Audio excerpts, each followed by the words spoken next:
Et salut tout le monde, c'est Yo, on se retrouve pour une nouvelle vidéo d'achat de Xbox 360. On se répète, mais bon là c'est toujours pareil. Je vais vous montrer donc un achat de cash que j'ai fait aujourd'hui. Il y a 6 jeux. C'est un cash où je vais rarement, où la responsable est aimable comme une porte de prison, donc c'est vrai que ça donne pas trop envie. Mais bon, après tu prends des fois sur toi pour profiter de quelques prix hein, quand il le faut. Alors on a déjà du History. Alors celui-là c'est le Legend of War. Il en existe 3 volets hein, sur la 360. C'est des jeux très méconnus. Honnêtement j'en avais jamais entendu parler. Donc ça c'est du RPG stratégique. C'est-à-dire que vous êtes sur un champ de bataille. Donc celui-là traite de la Seconde Guerre mondiale. Je sais pas s'il y a que ça, mais en tout cas moi ce que j'en ai vu c'est ça. Avec le débarquement en Normandie par exemple. Alors en fait vous avez du RPG parce que vous avez des troupes donc, qui progressent et qui prennent des niveaux selon ce que vous en faites. Et c'est du tour par tour, ça faut le savoir, voilà, c'est du tour par tour. Donc c'est très intéressant et il fallait savoir que ce jeu là est du RPG en tour par tour quoi. Bon c'est pas du RPG Jap, attention c'est pas du JRPG quoi. Mais ça m'intéresse, vraiment. Le principal défaut de ce genre de jeu c'est la durée de vie, qui est normalement assez élevée et du coup voilà, il faut prendre le temps d'y jouer. Un jeu pas commun du tout, là j'étais très content parce que elle met les notices en arrière-caisse donc j'étais pas sûr qu'ils soient complets. Du coup j'avais peur que quand j'ai vu qu'elle a sorti les notices, j'ai dit yes c'est bon parce que c'était un petit prix. Celui-là c'était du 7 € alors qu'il vaut plus du double. Le Arcana Heart le 3. Donc celui-là est pas commun du tout, c'est un jeu de bagarre. Je vais mettre devant, un jeu de baston.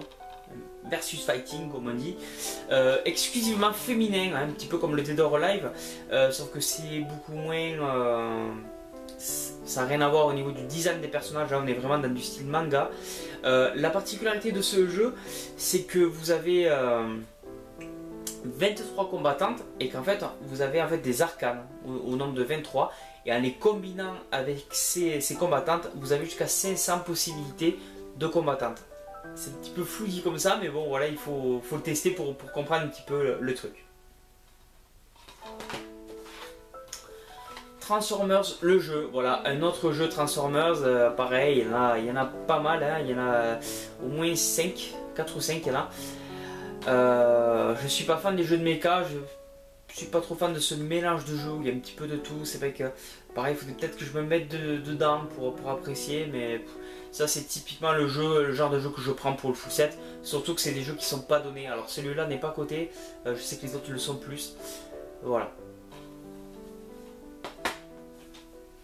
Les jeux qui sont connus pour avoir des ampoules à tes mains lorsque tu as fini le jeu, voilà. Là on a du Winter Sport 2010. Donc c'est un petit peu sur les Jeux Olympiques d'hiver. On n'a que 8 disciplines, donc du snowboard, du freeride, un ski alpin, de la descente de ski alpin, du saut à ski, enfin voilà quoi. Je suis même pas sûr que ce soit des Jeux Olympiques parce que c'est très limité, hein, 8 sports. Voilà, il faut voir, rentrer pour 3 € jeu de sport. On a eu le Winter, donc bien sûr je vous présente maintenant le Summer Athletic 2009. Cette fois-ci vous avez 28 disciplines, donc là c'est beaucoup plus varié et ça permet un petit peu de faire autre chose parce que 8 sports vous tournez vite en rond, alors que là 28 disciplines c'est plutôt pas mal. Voilà, ça me fait toujours penser ces jeux-là à Track and Field sur PS1, hein, mon traumatisme vraiment de jeunesse. Et puis pour finir, un que je ne possédais pas encore et pourtant je pensais l'avoir pris, c'est le Red Dead Redemption Undead Nightmare. Celui-là c'est un DLC à la base, hein, puisque c'est un DLC du Red Dead Redemption. La différence c'est que vous êtes dans un univers un petit peu sombre avec des zombies, avec des monstres. C'est un DLC qui dure plus de 10 heures, voilà, en mode scénario plus de 10 heures, et c'est pour ça qu'ils ont fait une version boîte à Rockstar. Et ils ont bien eu raison, surtout qu'apparemment il est excellent avec des scènes un petit peu loufoques. Hein. C'est un jeu qu'il me faudrait faire parce que si je n'ai pas fait, je n'ai toujours étant fan, en plus c'est un peu aberrant parce que je suis fan de Rockstar, je suis fan de GTA, c'est ma licence préférée, et j'ai jamais fait le Red Dead Redemption de base, tout simplement parce que je me suis fait spoiler la fin, du coup ça me motive pas du tout à le faire. Alors, je vous dirai pas ce que je sais, mais ceux qui ont fait le jeu comprendront. Alors que celui-là ça doit avoir rien à voir, donc je pense que l'histoire il faut que je me la fasse.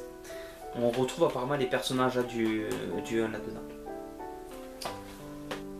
Et bien voilà, donc l'achat de ces 6 jeux, ça fait bien plaisir de les rentrer dans la collection. J'espère que vous avez aimé cette vidéo, j'espère vous avoir fait découvrir un jeu, au moins le History à mon avis. Je vous dis à très bientôt pour la prochaine. Ciao tout le monde et comme toujours, jouez bien.